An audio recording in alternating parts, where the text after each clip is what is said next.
Have you ever felt like you've lost everything? Or maybe that you were on the outside looking in, that you didn't quite belong? In times of bitterness and loss, it can be hard to see where God is. Today, we're going to dive into one of the most beautiful short stories ever told, the Book of Ruth. It's often called a love story, and it is, but it's so much more. It's a story about unshakable loyalty, about how God works in the background of our lives, and how He can turn utter emptiness into unimaginable fullness. Let's explore the powerful message of Ruth together. Our story begins with loss. An Israelite woman named Naomi is living in a foreign land called Moab. She's lost her husband, and then tragically, she loses both of her sons. She's left alone with her two Moabite daughters-in-law, Orpah and Ruth. Naomi decides to return to her hometown of Bethlehem, and she urges the young women to go back to their own families. She feels that her life is empty, even telling people to call her Mara, which means bitter. Orpah tearfully agrees and leaves. But Ruth refuses, and this is where the story turns. Listen to Ruth's incredible words to Naomi, found in Ruth chapter 1, verses 16 and 17. "Do not urge me to leave you or to return from following you.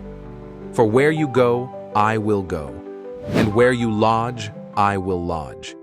Your people shall be my people, and your God my God.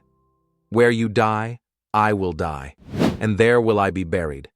May the Lord do so to me, and more also, if anything but death parts me from you."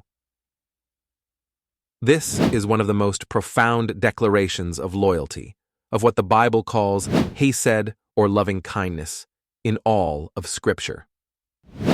Ruth, a woman from Moab, a nation often at odds with Israel, chooses to abandon everything she knows to cling to her mother-in-law, and, most importantly, to embrace the God of Israel as her own. She steps out in pure faith. When they arrive in Bethlehem, Ruth goes to work in the fields to provide for them, and here we see God's providence at work.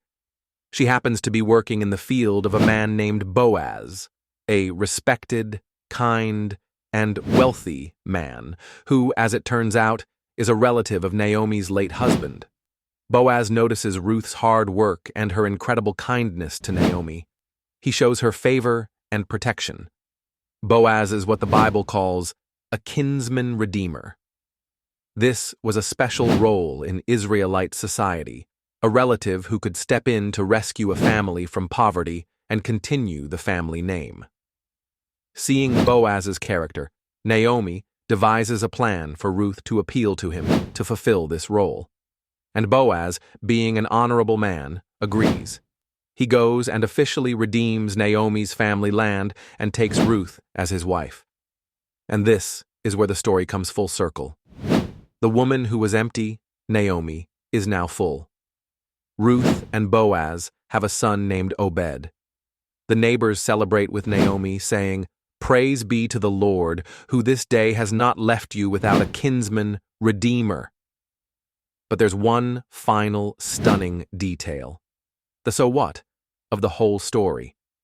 If you read the very last few verses of the book, it gives a short genealogy. Obed becomes the father of Jesse, and Jesse becomes the father of David. That's right, King David. Ruth, the outsider, the woman from Moab who chose faith in the face of loss, is the great-grandmother of Israel's greatest king. And if you follow that line all the way to the New Testament, you find that Ruth is named in Matthew chapter 1 as an ancestor of our ultimate kinsman-redeemer, Jesus Christ. This beautiful story shows us that God is always at work. He sees your loyalty, He sees your faith, even when you feel small or forgotten. He can take your story of bitterness and loss and redeem it for a purpose greater than you could ever imagine. He invites outsiders in, and He uses ordinary people to accomplish His extraordinary plans. The Book of Ruth reminds us that our small acts of faithfulness matter to a very big God. Who in your life has shown you that kind of Ruth-like loyalty? Share your story in the comments below. If this message encouraged you today, please give this video a like, subscribe to In God I Trust for more biblical stories, and share this with someone who needs a reminder that God has not forgotten them. Thank you for watching. May you find hope in our great Redeemer.